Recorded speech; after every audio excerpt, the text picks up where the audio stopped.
Good evening.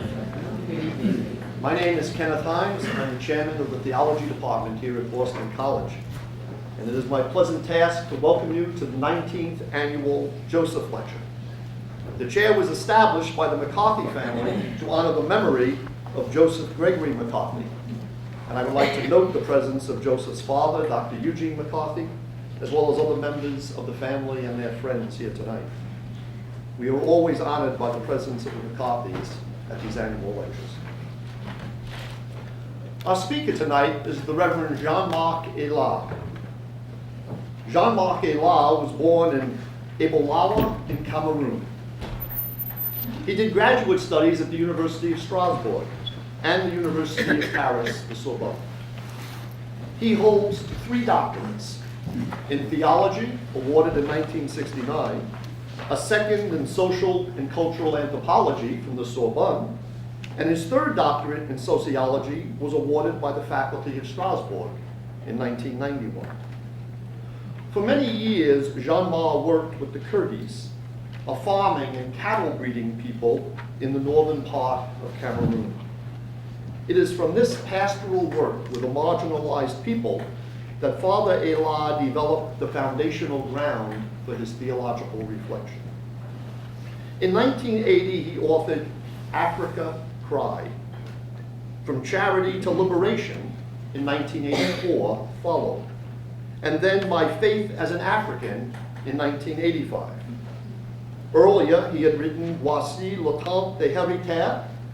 In case you're confused, I'm not a native French speaker, in 1981, and Le Message de Jean-Baptiste in 1991.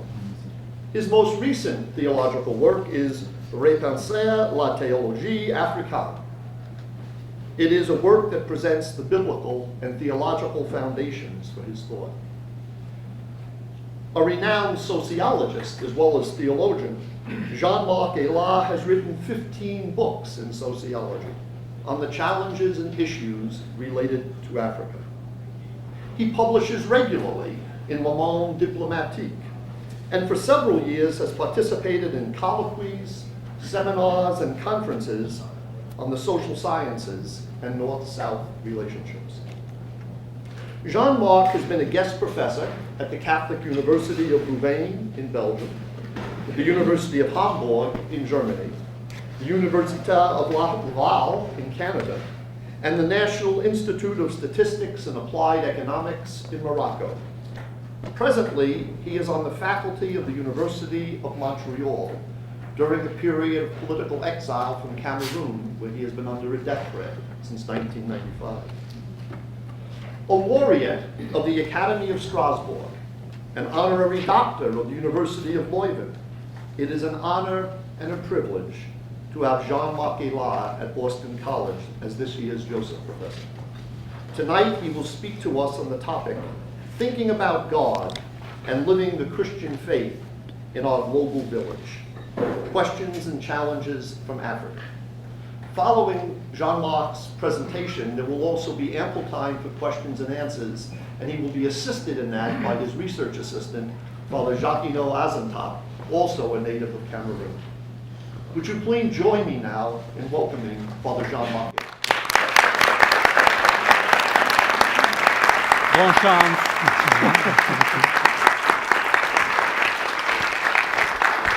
Thank you very much. Thank you.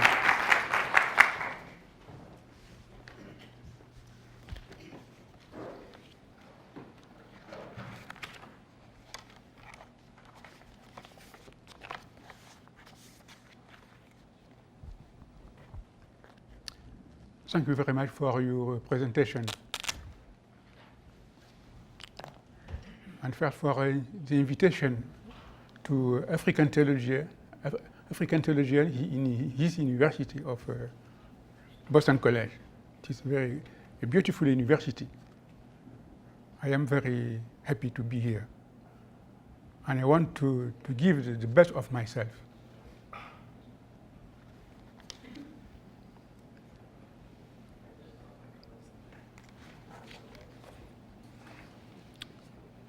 The topic of the focus of this lecture, you know that, It is thinking about God and living the Christian faith in our global village.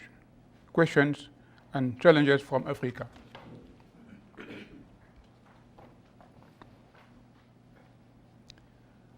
I have learned from the Second Vatican Council that theology should keep in touch with his time. Following this line of thought that emphasizes the relationship between theology and history, the present reflection attempts to take into consideration the questions and challenges that those excluded from globalization confronted Christian faith with. This reflection is comprised three parts. The first one provides us to the state of Africa in this age of globalization. The second one is a theological reading of this situation. It attempts to rethink our search for God from the perspective of those who live in the margins of our global village. Finally, the third part will attempt to point out how globalization challenges our way of living out the reality of koinonia at a global level. In other words, what does communion ecclesiology mean in the era of globalization? The following reflection will be ingrained in the historical revelation of God, of Jesus Christ to us, his people. God always makes himself or herself known in history and nowhere else. God's self-disclosure to us always brings a new message, a message that addresses the specific and concrete human situation in which human life is at stake in one way or another. Therefore, in order to encounter the God of Jesus Christ in our daily life, we ought to be attentive to the historicity of his message. Here, I perceive the necessity of a constant scrutiny of what the Council calls the signs of the time. In this regard, what is happening in Africa is significant in that it questions the way we live our faith together and strive to build our global village. We are facing a problems and questions which become loci for theology. Just an African theologian, I am called to discern and answer to the gospel's calls in such situations. In order to understand the significance of these calls, it is necessary to oppose the temptation of perceiving Africa as in world on its own. Beyond the bucolic image of the global village, a sound analysis of the process of impoverishment at work in Africa countries suggests the necessity of recognizing the rifts and inequalities and that structure the relationship between the North and the South. Marginalization of Africa, the violence of the system. In most of his reports, the World Bank has indicated the regressive evolution through which many African countries are going. When African nations gained their independence from colonial forces, they aspired to great things which they never achieved. Instead, African countries are poorer than before. The statistics of UNDP show that in the present state of African countries, we should not be talking about development, but about significant regression. Yes, Africa, and especially sub-Saharan Africa, is going backward economically, socially, and politically. How did we get there? We are all familiar with the contribution of African elites to the crisis of the continent. I will name just some of these ways. Violent ways of ruling, looting of public resources, and criminalization of the state, and corruption, and dictatorial ways of rulings. This discourse is well known. Africa is mentioned only when catastrophe, massacre, and famine eat people. It is a discourse that paints Africa as a continent of lack of. The seat of chaos, instability, corruption, AIDS. This forum is not the place where we should argue about the validity of this apocalyptic discourse, or reflect in order to see if such a discourse does not reflect an ideological avatar aimed at stopping the West from critiquing his mode of interaction with Africa. This apocalyptic discourse on Africa does not point to the political and military support that some rich countries bless African dictators with. Neither does it point out the effects of global politics and economy on African countries. The future of cocoa, coffee, cotton, and peanut families is decided by those who fix the price of these products. Besides the legacy of the slave trade and colonization that still fuels the fragility and precarious condition of the continent, I would like to mention the diabolic and pernicious activity of gun sellers who get better deals out of weapons, sales which are instruments that promote an atmosphere of conflicts in the continent. Let's also mention the effects of international markets due to the breakdown of fairness in trade. It is useless to mention the impact of external debt, which is causing in African countries a slow but progressive and silent genocide. Here, we can recall the disturbing question the late Tanzania President Julius Nyerere once asked, "Are we going to let our kids die because we have to pay our debt?" The economic antithesis of the developing institutions aims at putting an end to the notion of common good, banishing state intervention in public life for the sake of savage capitalism led by individualism.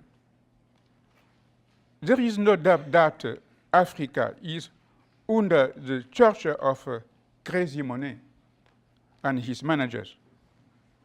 African countries are under the economic mechanism that generate and perpetuate poverty.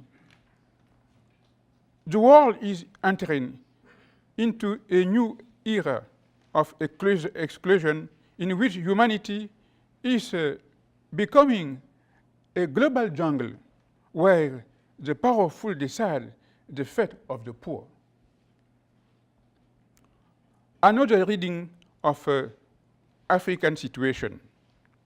For a theologian, the situation that I have just presented follows that what the late John Paul II calls in his encyclical Sollicitudo Rei Socialis, social sin or structural sin. As can be seen, institutional and structural violence govern the North-South relationship. The situation is even more serious because we are not dealing with an accidental or occasional fact, but with historical and systemic phenomena built on the death of the millions of the poor for the sake of the welfare of few people. We have to acknowledge the scandalous nature of poverty that desolates the lives of so many people in Africa. Poverty is not natural. It comes from the violent nature of injustice which has been set up as a social and economic system.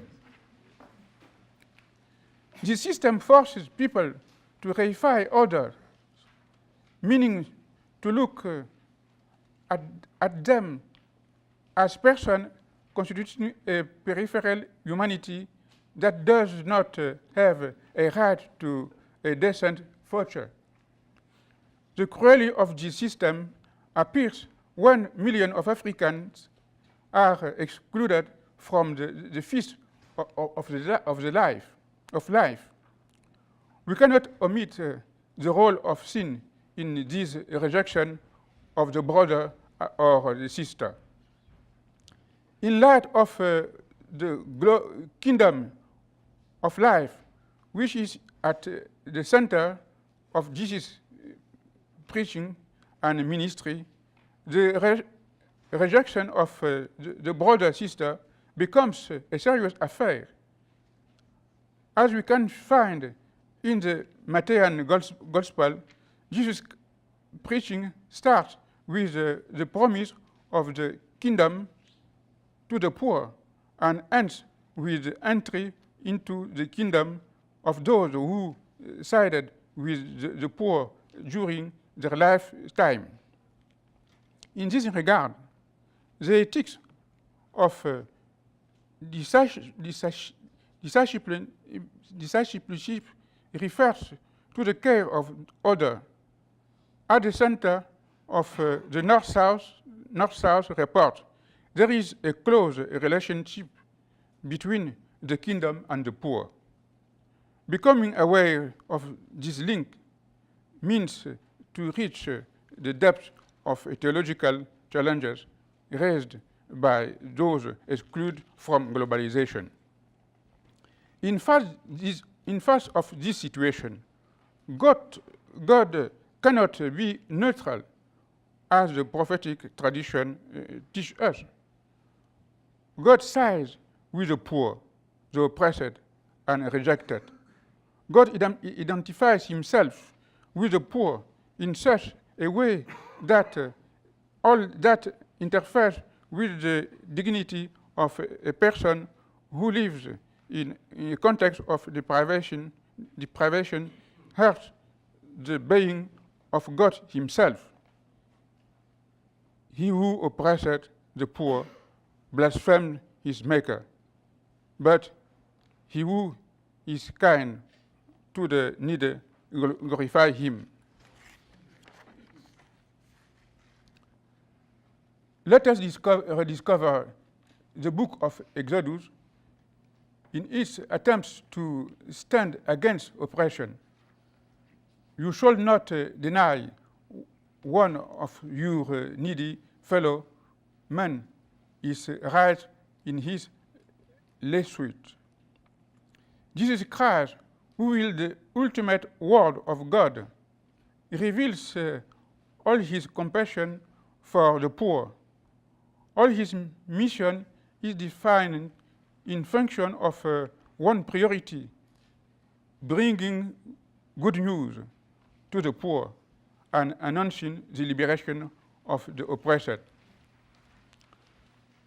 The concentration of biblical tradition on the oppression and marginalization of the poor compels us to a conversion of sight. Conversion forces us to reread the scripture using as a hermeneutical principle the life situation of those whose agency has been trampled down by the forces of injustice.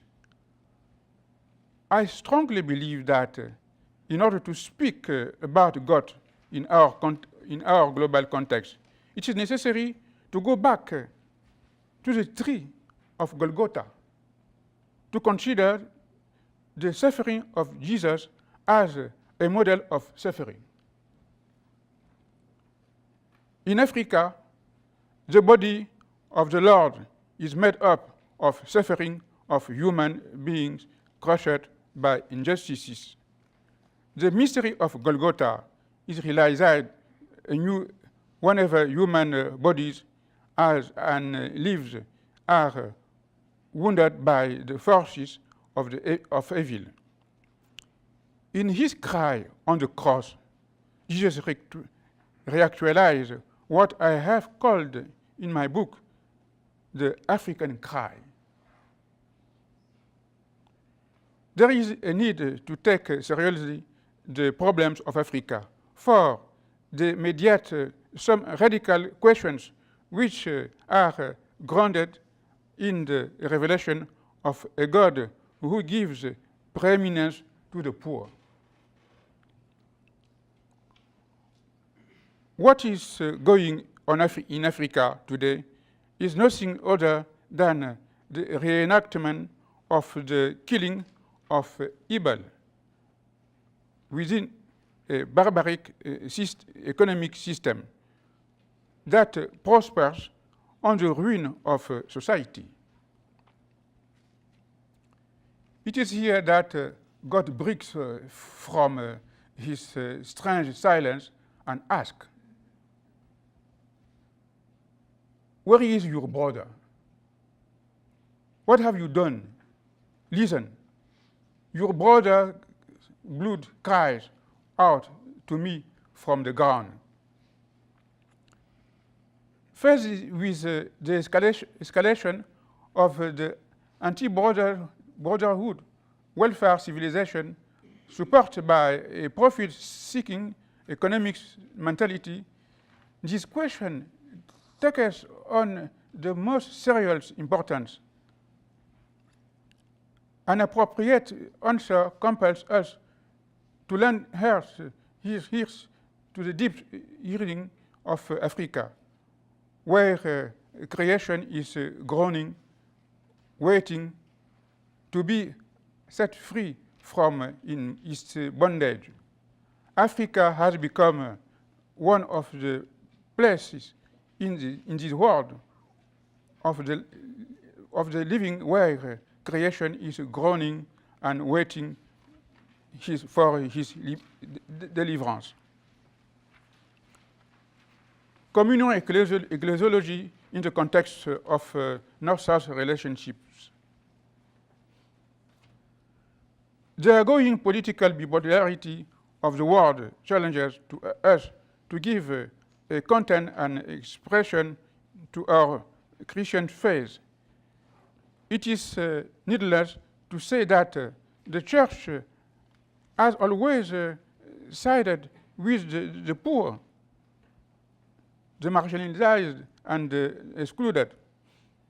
This preferential option for the poor is backed up by many church documents. In 71, synods of bishops affirmed that the struggle for justice is a constitutive dimension of the Christian mission. The same concern was voices for years, 4 years later by Paul VI in his apostolic exhortation Evangelii Nuntiandi. The Church, as bishops repeated, has the duty to proclaim the liberation of millions of human beings, many of whom are her own children. The duty of assisting the birth of this liberation, of giving witness to it, of ensuring that it is complete. This is not foreign to evangelization. This raises a number of issues, chiefly how to bridge the gap between theory and practice, rhetoric and action. In other words, what is the credibility of a church who witness to life does not cohere with her own message? As for me, what is the place of Africa in the church's preferential option for the poor? More precisely, in questioning church priorities and mission, we ought to know if the poor in Africa are among the forgotten few, the outcast of the modern civilization. Responses to these questions call for an evangelical renewal, particularly in the way we appropriate God's attitude toward the poor and the oppressed. Inasmuch as a preferential option for the poor is no longer an empty slogan, but a concrete political and ethical commitment, action must be taken in favor of social changes. This is why the Church has chosen to be a voice of the voiceless and to side with the wretched of the earth. We have the example of the recent intervention of Western churches on behalf of Africa in the G8 summit. More and more voices are heard. Association of solidarity has created. In short, there is a growing ecclesial awareness. According to final declaration of the European Bishops' Synod, the cry of the suffering Christ comes to us now through the voice of the South, where poor peoples remind of us of our solidarity against famine, war, and injustice of all kinds. Our duty is to attend to them in concrete ways.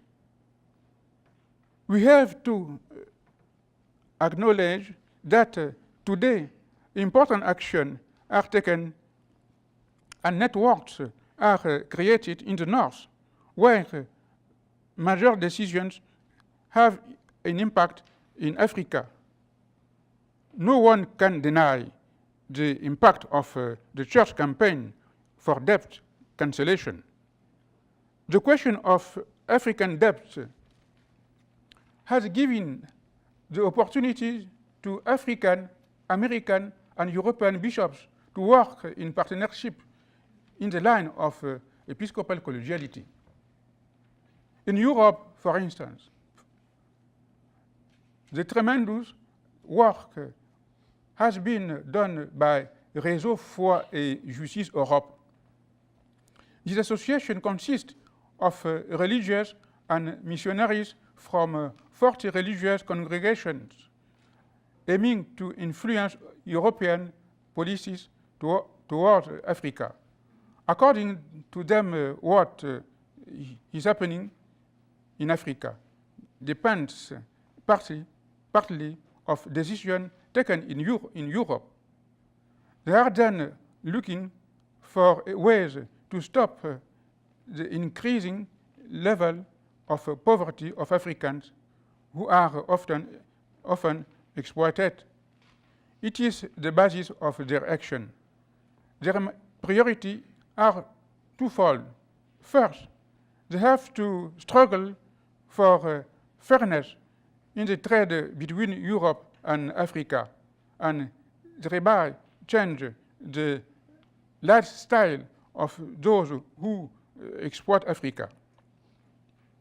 Secondly, they need to increase financial assistance to rural areas. They also fight to end arms trade in Africa. As you can see from these two examples, our faith in Jesus Christ invites us to break with fatality and resignation. Christians must meditate on the document of Ecumenical Assembly of Seoul. This document requires that churches try to away with their entanglement with unjust economic systems. They have to redefine in concrete terms the meaning of the proclamation of the kingdom of God and rethink the mission of the church communion in the context of North-South relationship, bearing in mind that the acceptance of a society built on inequality and exclusion is, like idolatry, incompatible with God worship. In that respect, the great challenge of our faith today is to mobilize in favor of those who hope no more. It is therefore important to be present in the theater of the event where the future is being decided. It is there that God prepares the new earth where justice will blossom.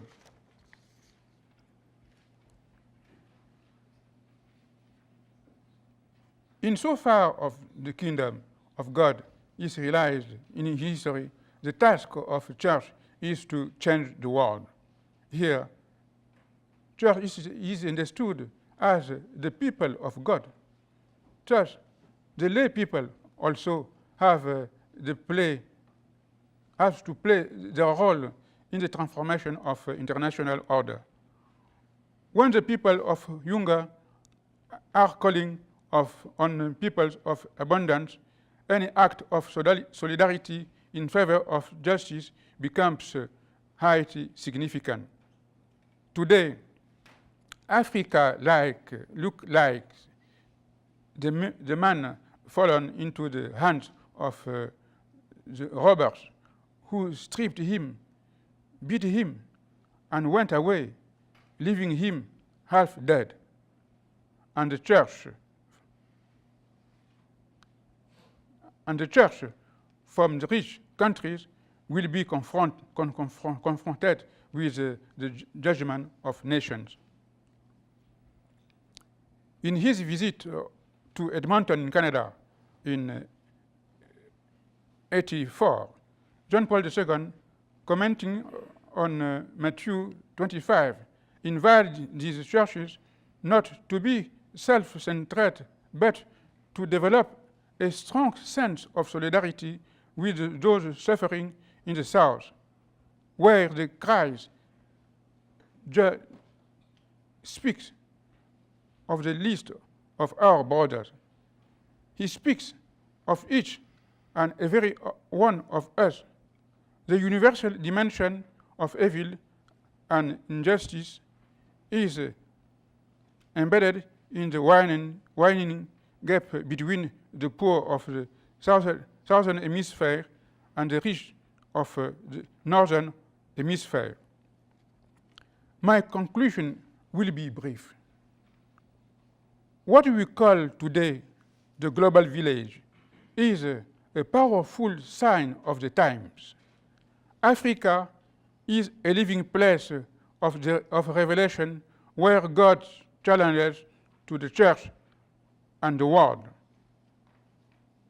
To live and sing our Christian faith today, we have to read the gospel from below, from the perspective of those suffering from the murderous and unjust system imposed by rich countries worldwide. In this context, Africa offers to Christians and to the church an opportunity to live in depth the mystery of communion and to witness the risen Lord wherever a hand is raised to defend and protect the poor. That is the challenge faced today by the witnesses of the kingdom in their historical journey. As asked the prophet Isaiah, sentinel, what of the night? Thank you very much.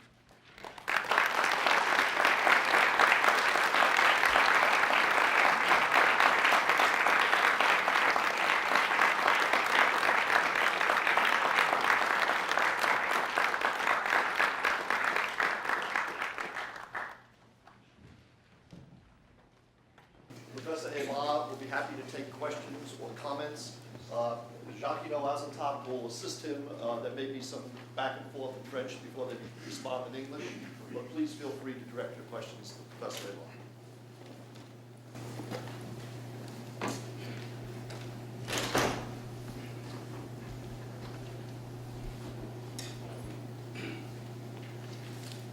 You focused your intervention on marginalization of Africa from an economic point of view. You spoke about slave trade. You spoke about colonialism, and in focusing on marginalization of Africa, you put the whole responsibility of what Africa is, then even the responsibility described on Western countries, which have shaped, to say, the modern African youth today. And I'd like to know if there is no other way to read the same situation and try to find to figure out the African responsibilities in what is the African situation today. And for this, I would like to pick three names and try to see how you react about their own thesis on Africa. Axel Kambu, who is from Cameroon, who asks, c'est l'Afrique refusait le développement, meaning if Africa was refusing development and putting the responsibility rather on the side of Africa and its own country. And another name would be Mamadou Bourouma from Ivory Coast, who says that in the Restoration de l'Indépendance et en attendant le vote des bêtes sauvages, who puts the responsibility in the political leadership, the political organization of countries in Africa, without omitting that there are pressures coming from outside. And a third name would be Elou from Congo, who put the responsibility rather in the conflict between traditional African way of approaching reality and organization, and the Western way of seeing the same reality, which is much more, using the words, according to calculus, saying we calculate if I put $2, how many I get after 2 days or 1 month, which is not the situation most of the time with the traditional way of doing things in Africa. How do you react to those three? Who, without contradicting, who focus on marginalization? Alors, il demande que dans votre exposé, vous rejetez toute la responsabilité sur les pays du Nord, oubliant que les Africains eux-mêmes ont une grande responsabilité à l'égard de ce qu'ils vivent aujourd'hui. Alors, est-ce qu'il n'y a pas une autre façon de voir ça? Et pour ce faire, il propose 3 auteurs. Le premier, c'est Hassan Kabou, qui se pose la question de savoir l'Afrique depuis ce développement. Comment est-ce que vous vous situez par rapport à ça? Et deuxièmement, Amadou Kourouma de la Côte d'Ivoire, qui estime que l'élite africaine a trahi l'Afrique, si vous voulez, et Lungu qui pose le problème en termes de conflit de rationalité. D'accord. Merci beaucoup pour vos questions. Il faut reprendre le texte que Jacqueline vous a remis. Parce que la première phrase dit que nous savons que les élites africaines ont contribué à la crise de leur continent. So if you go back to my talk, you will realize that African elites have contributed significantly to the current situation of the continent. Ça veut dire que nous sommes responsables de nos malheurs. It means that we are responsible for what we are experiencing today. Et il faut le dire, il s'agit en particulier de ceux qui ont étudié dans les grandes universités occidentales, parce que c'est leur tour maintenant de gouverner l'Afrique. And the responsible of the African Kaiser, of the African drama, are those who have studied in well-renowned European and North American universities. Le chef d'État du Cameroun a étudié avec moi. Ses ministres sont mes camarades et des amis. The Cameroonian head of state has studied with me in France, and his ministers are my friends and my classmates. Si j'allais au Congo, au Togo, au Sénégal, je retrouverai des camarades. C'est nous qui sommes au pouvoir. Whenever I go to Togo, to the Ivory Coast, or to Senegal, I find some of my classmates, and people of my generation are in power today. Voyez ce que ces docteurs ont fait de l'Afrique aujourd'hui. You can see what all these people who have doctorates has done what they have done to Africa today. Ce pas des analphabètes, c'est des docteurs dans différents domaines, très spécialisés. These people are not illiterate. These are people who are well formed and they know what they should be doing. Alors moi, je ne suis pas de ceux qui veulent fermer les yeux sur nos responsabilités. I'm not one of those who would like to cover up the part of the contribution of African elite in the African drama. Il faut avoir le courage de reconnaître la réalité. We have to be courageous enough to face the reality. Mais ce que je refuse, c'est les discours idéologiques qui veulent masquer la présence de l'Occident dans nos continents, dans notre continent. What I refuse, what I reject is those ideological discourse that tend to reject the contribution of the West in, what is going on in Africa today. Ça, c'est un courant de pensée qui a été systématiquement préparé et qui s'est organisé depuis les années 80. Is a train of thought which is well known and which tend to dismiss the responsibility of the West in the contribution of the West to the African crisis. Ce que signifie l'afro-pessimisme, ça veut dire que les Occidentaux n'y sont pour rien dans les malheurs des Africains. Is what we call today Afro-pessimism, meaning that the West has nothing to do with what Africa is experiencing today, and the Africans are bad. Et ça, c'est pour empêcher l'Occident de porter un regard critique sur lui-même.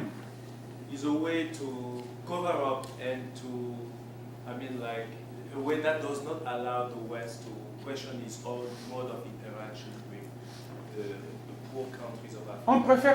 On préfère laisser les gens vivre dans l'ignorance de ce qui se passe dans le monde pour qu'il n'ait pas mauvaise conscience. On préfère laisser les gens d'ici vivre dans l'ignorance, ne pas les informer sur ce qui se passe. Yeah, it's just like people would better be ignorant about what is going on rather than know the truth. Si vous allez dans un port africain, prenez le cas de Douala ou Abidjan, vous verrez tous les jours des richesses de l'Afrique qui quittent le continent et qui vont en Europe ou en Amérique du Nord.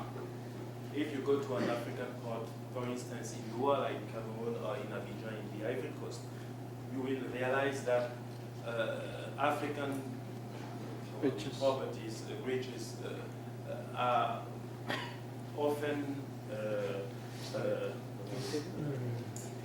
Ils s'en vont. any help? drawn off. They are exploited to abroad.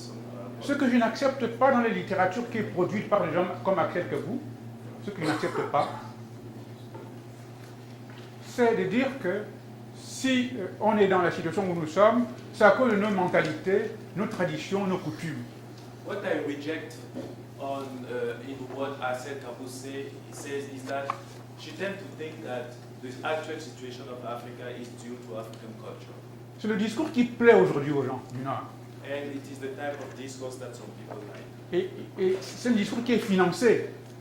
And this discourse is subsidized by people. I mean, people are paid to do that.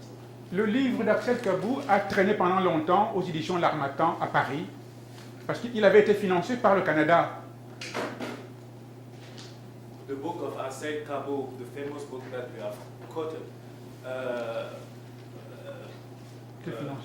was financed by C'était financé par l'ACDI. Canada. Par l'ACDI. Alors, c'est un discours qui scientifiquement n'est pas juste. N'est pas juste. It's a discourse that, from the point of view of science, does not hold, is not convincing. Il ne faut pas prendre les paysans de la brousse comme des imbéciles. We should not consider the peasant as people who are idiots. Ils ont des sciences, des techniques, des savoir-faire qui sont d'une grande valeur.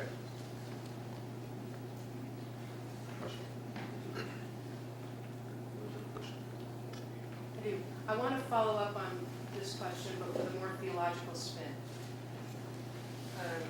J'aimerais continuer dans la même lancée, mais avec un accent théologique beaucoup plus prononcé. You talk about the sufferings of human beings crushed by injustices and the misery of Golgotha as present in Africa. And you say that an appropriate answer compels us to lend ears to the deep yearning of Africa, where creation is groaning, waiting to be set free from its bondage. Africa has become one of the places in this world of the living where creation is groaning and waiting desperately for his deliverance. On the last page, you talk about bearing witness to the risen Lord. And I can't help but wonder, is it possible, the way it's set up, can Africans bear witness to the risen Lord? Or does it depend on non-Africans having to bear witness to the risen Lord?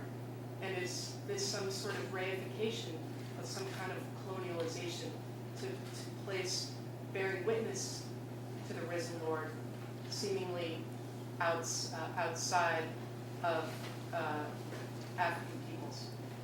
Alors, elle dit, sa question a un accent beaucoup plus théologique par rapport à la question qui a été posée avant. Elle insiste sur le fait que dans votre conférence, vous avez fait mention vous avez fait cas du fait que l'Afrique est un continent, disons, en décrépitude, un continent qui souffre de pas mal de maux, et que l'Afrique et que le mystère du Golgotha, c'est un mystère qui se reproduit au jour le jour en Afrique. Et vous avez aussi parlé de témoigner de la résurrection du Christ en Afrique. Mais il paraît que ce témoignage, vous le laissez aux autres, pas aux Africains. Ce témoignage est demandé aux autres et pas aux Africains. N'est-ce pas une reproduction de la mentalité coloniale qui voudrait que les choses soient faites de l'extérieur et non de l'intérieur? Merci beaucoup pour votre question. I thank you so much for your Je question. veux dire deux petites choses. D'abord, je pense qu'il y a aujourd'hui une actualité de la théologie de la croix pour les catholiques. Today there's a sort of actualization of the theology of the cross, even within the Catholic Church, from the Catholic perspective. Parce que quand vous vivez parmi les pauvres, quand vous vivez avec les pauvres, vous retrouvez cette théologie de la croix. When you live with the poor, you constantly face the theology of, face with the theology of the cross. Je voulais insister sur le fait que le corps du Seigneur est fait des douleurs de l'homme écrasé par les injustices. I wanted to emphasize the fact that the body of Christ is made up of the suffering of the one who is crushed by injustices. Quand je parle de témoigner du ressuscité, je ne m'adresse pas seulement aux gens aux églises du Nord, aux chrétiens du Nord. When I talk about witness to the risen Lord, I'm not only talking to the the Church of the North, but also to the Africans themselves.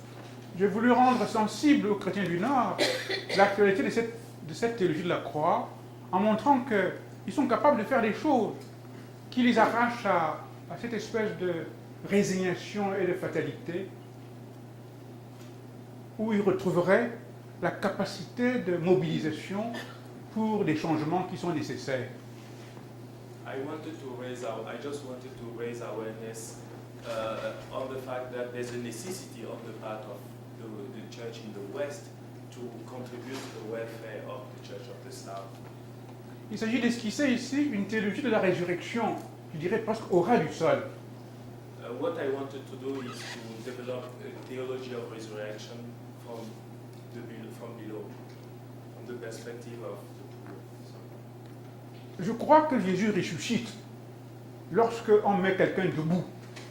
I strongly believe that Jesus is always risen whenever we had somebody to stand up. Et ça, nous pouvons le faire par des moyens très simples. And this we can do it with very simple means. Alors, je ne laisse pas cette responsabilité aux autres. Je parle également pour les Africains eux-mêmes. What I say concerns also Africa, not only other people. C'est ce qui est dit dans presque tout ce que j'ai écrit jusqu'à présent. And it's what I have said in many of my theological books. Les Africains doivent se mettre debout pour vivre dans la dignité comme Dieu l'a voulu. Africans have to stand up in order to live fully as the Lord wants them. Et Jésus ressuscité est pour nous comme l'image de ce que l'homme sera demain, l'homme ou la femme sera demain. And the risen Lord is the full image of what we are called to become.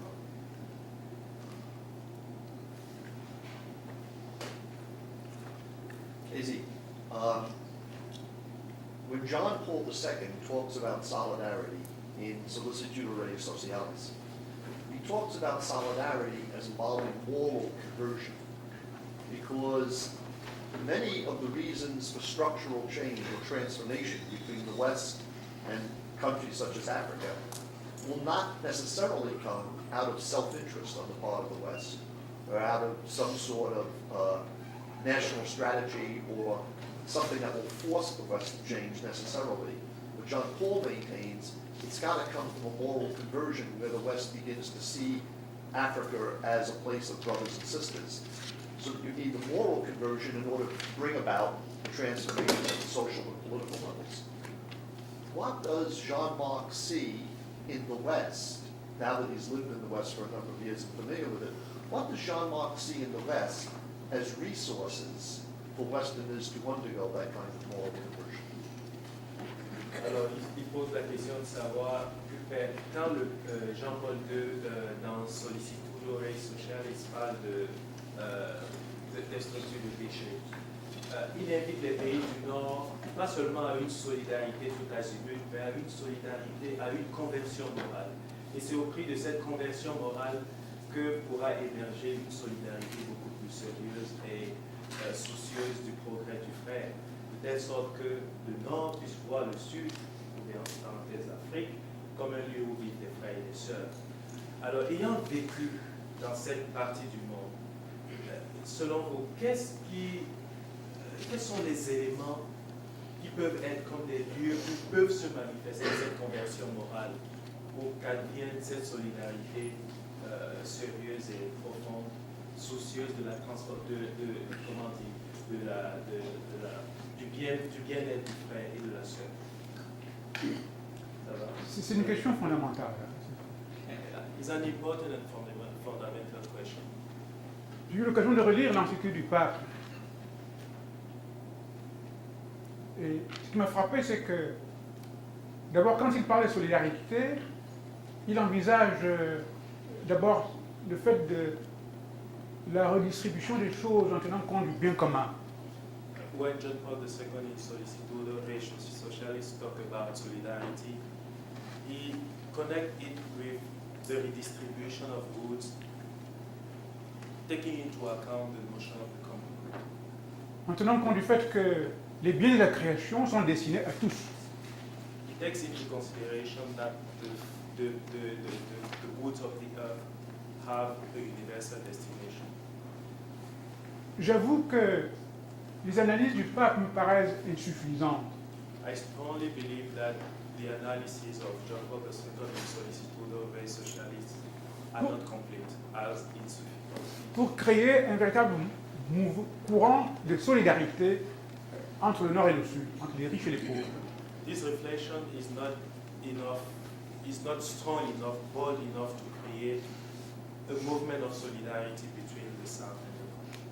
Je pense qu'il est possible de créer ce mouvement en analysant de façon plus approfondie et de façon plus critique le rapport entre le Nord et le Sud. Such a movement of solidarity can only occur if there's a critical analysis of the economic mechanism that shape the relationship between the North and the South. Je pense qu'il y a lieu de redécouvrir des lieux de citoyenneté où les chrétiens sont présents dans la vie de leur société. De recréer des lieux de citoyenneté, c'est-à-dire là où le citoyen exerce ses responsabilités. Yeah. I mean, this reflection should take into account places where people take responsibility for the life of the society and the global relationship. Dans le Nord, c'est là qu'on attend des gens qui ont la capacité d'être présents dans la société civile. Et là, ils affirmeraient, si vous voulez, leurs convictions religieuses. There's a need also to educate or to dialogue with people who are involved in civil society. Donc, ce n'est pas simplement moral, c'est politique. It's not only moral, but it's also political. Il ne faut pas que nous ayons peur, je dirais, du politique. C'est un espace de la foi. We should not be afraid of what is political because it's a space where we can express our faith in Jesus. C'est là qu'il faut être présent. It's where we should be present. Jim. Jean-Marc, right at the heart of your paper, you have a simple phrase, poverty is not natural. And I don't think many people believe that. In fact, I find it very jarring. I think many people think that poverty is inevitable in systems, that poverty just happens. Could you just say something about how you came to the insight that poverty is not natural? Je me dis que dans votre de la conférence, vous avez fait mention du fait que la pauvreté n'est pas naturelle. Certaines personnes pensent que la pauvreté c'est quelque chose qui survient subitement et que ça fait partie de la vie humaine. Est-ce que vous avez quelque chose à dire pour soutenir cette affirmation qui semble être très forte? Merci beaucoup, c'est une question importante. Je voudrais réagir ici en sociologue. I would like to talk as a sociologist here. Je pense que la pauvreté que nous connaissons en Afrique est construite dans un rapport de force. Poverty that we experience in Africa is constructed and is built on a relationship of power relationship, power game. Depuis 80, les forces du marché ont imposé un modèle de société dans nos pays et l'économie. Since 1980, the forces of the market have imposed on Africa a certain social system, economic and social system. On dit à l'État de ne plus intervenir dans l'éducation, dans la santé, dans les services sociaux. The state was forbidden to invest in education, in healthcare, and in basic social goods that can sustain the life of people. Et du jour au lendemain, les gens qui attendaient tout de l'État se retrouvent dans la misère. And from such a system, what happened was a process of impoverishment of African countries. Le système veut que tout soit affaire d'argent et que par conséquent, il n'y a plus rien qui vienne de l'État pour redistribuer ce qui appartiendrait à tous. It was just like everything is about making money, and the role of the state was just like being a spectator. L'école, c'est un marché. School is a marketplace, is a commodity. La santé, c'est un grand marché. Health, commodity. Et derrière ce marché, vous voyez les multinationales de la pharmacie. And behind this market, this huge market that was created since 1982, in 1980, we can see some of the pharmaceutical industries and multinationals. Les nouveaux clients, c'est ceux qui peuvent avoir de l'argent pour s'acheter ces choses-là. And the new clients are only those who can have the money to participate in the market. Alors je dis, cette pauvreté est construite de façon artificielle et brutale. It's a constructed poverty, and it's constructed in a very rude and brutal way. Par un système économique qu'on veut universaliser et radicaliser à travers le monde. Through an economic system that people want to spread all over the world in spite of what people think. Selon un mode de pensée et une culture selon laquelle je vends dont je suis. Through a way of thinking which tend to affirm that what the human being, I mean, like, I sell, therefore I am. So, take two more questions. There are two more questions. Comparing, or I guess looking at Africa, a continent where it was owned by people and later colonized, and the United States, a nation where African peoples were brought to the slave trade. I know you talked about the African elite and their responsibility to the current state of Africa and its peoples. But I was wondering, where do you see the responsibility of Black Americans to the poor Africans, or to African Americans in the United States dealing with their own obstacles and issues? Alors, elle pose la question de savoir que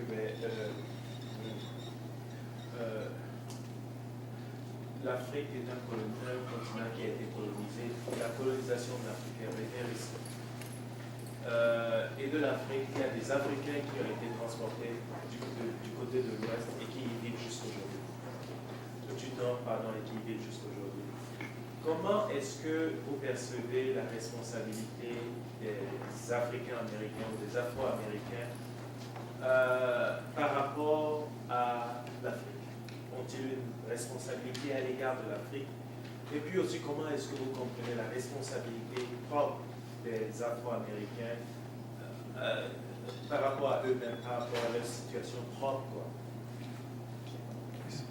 Une chose très importante. Ce que je dirais, c'est que quand je regarde ces deux peuples, When I look at these two people, group of people, nous sommes un des peuples dans le monde actuel qui a ce privilège d'avoir une très grande mémoire. we are among the people who have the privilege of having a great or consistent historical memory.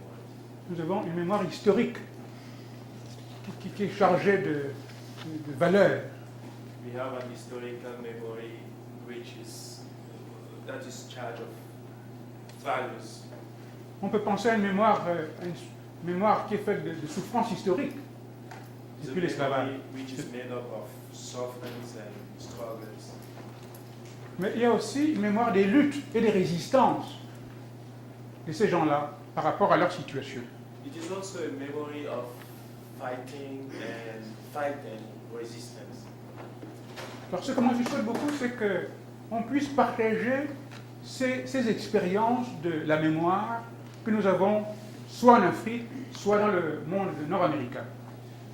My hope is that we can share this experience of historical memory, this historical consciousness between, that Africans and African Americans and all the world can share this historical consciousness. Alors je crois que ce travail a commencé. I think that this work has begun. Ces jours-ci, j'apprenais qu'il y a un monument au Mali sur Martin Luther King. I've heard that there's a monument that was built in Mali, Bamako, is that Bamako? In Bamako, the capital of Mali, which has been dedicated to Martin Luther King. Moi, j'ai été nourri spirituellement par les Negro spirituals. I have been nourished spiritually by Negro spirituals. J'ai appris à chanter les Negro spirituals et j'ai intériorisé toute cette mémoire. I have learned to sing Negro spirituals, and I have been spiritually nourished by them, and I have interiorized the historical consciousness which is behind Et it. ça m'a enrichi énormément. And I was highly enriched by it. J'ai lu un enfant noir. I read A Black Child. I don't know. Les Noirs américains ont aidé les Africains à revaloriser leur culture. African Americans have helped Africans to value their own culture. Je crois que ce qu'il faut refaire aujourd'hui, c'est poursuivre ce travail en développant le sens de la mémoire, qui ne soit jamais perdu. What should be done is to continue this work without forgetting the sense of memory that nobody should ever lost. Il nous faut valoriser notre mémoire historique. We have to value our historical memory. Chaque année, des Noirs américains vont à Gorée, au Sénégal. Every year, Dakar. African Americans go to Gorée in Senegal. C'est un sanctuaire. Et ça crée des relations. And it's like a sanctuary.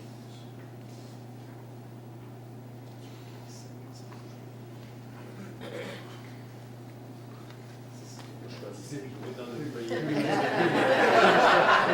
Le va porter la responsabilité de choisir. Ok. One question, Jean-Marc. You mentioned in your paper that no one can deny the impact of the church campaign for debt cancellation. I think the Jubilee 2000 campaign, with Pope John Paul II playing an important role in it, many religious leaders in the United States, even Bono getting involved in a very vivid way, was a very strong way of raising these issues to the consciousness of many people. That was 6 years ago. 2000 was a while back. Do you think that there are appropriate areas of initiative that Christians and the churches could be following to assist Africa today in a way that might be something analogous or similar to what happened with the debt cancellation and the Jubilee 2000 debt cancellation program? I'm interested if you think there are any other directions that could move with that kind of symbolic power that was generated in 2000. David fait savoir que dans votre conférence, au cours de votre conférence, vous avez parlé vous avez mentionné la donation de la dette et une œuvre importante de l'Église. Et ça, c'est quelque chose qui a été fait autour de l'année 2000, précisément 2000. Et ça fait 6 ans. Alors, est-ce qu'il y a un mouvement qui aurait suivi celui-là?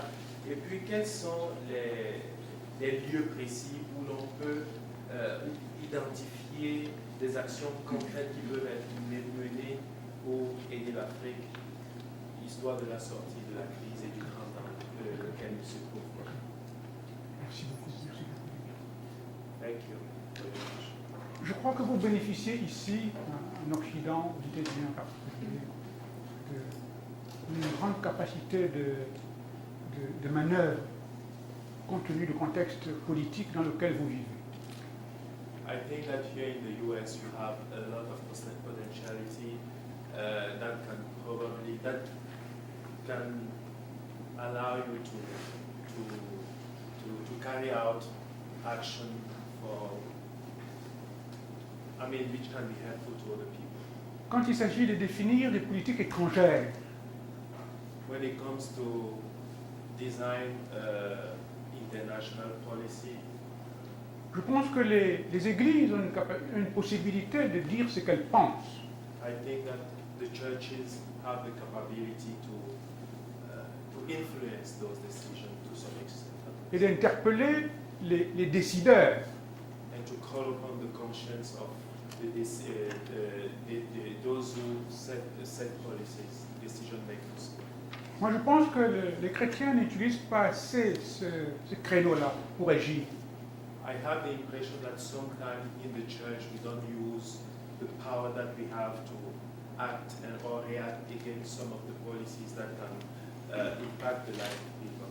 Je ne connais pas la situation aux États-Unis, I don't know the American situation, mais je crois savoir que les hommes politiques ici sont pris entre les milieux d'affaires. I have the impression that politicians are cut off by businessmen and cut off in commodity by multinational and business management. Des milieux d'affaires dont ils ont tendance à devenir les porte-paroles ou les exécutants. And they tend to be like spokesmen of this multinational or ideologue behind the business which is run by these people. Je pense que nous pouvons aussi les interpeller avec notre enseignement social. We can call upon their conscience, or you can question the ethics behind their action through the social. Pour qu'ils tiennent compte de nos défis, de nos préoccupations. So that they can take into account our own preoccupation and challenges. Voilà un des lieux, par exemple. That is probably one of the places where people in the north can be used. Sans ignorer les problèmes que vous connaissez mieux que moi, ici, tout ce qui a fait auprès des réfugiés et des immigrés. I would not mention the work that can be done with regard to the situation of the refugees and the displaced. On peut aider l'Afrique aujourd'hui en travaillant à ce que ceux qui viennent ici dans le Nord puissent être intégrés et accueillis. Parce qu'ils sont devenus des acteurs du développement du continent africain.